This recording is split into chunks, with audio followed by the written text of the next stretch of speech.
Tonight, law enforcement and the Leech Lake Band of Ojibwe are investigating after human remains were found on the shores of Leech Lake. Deputies say they found skeletal remains of at least 3 different people, but they're believed to be several hundred years old. The specific locations not being disclosed. It is within a known cultural site, they say.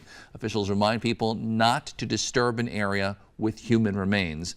They are working to ensure the remains are handled in a culturally appropriate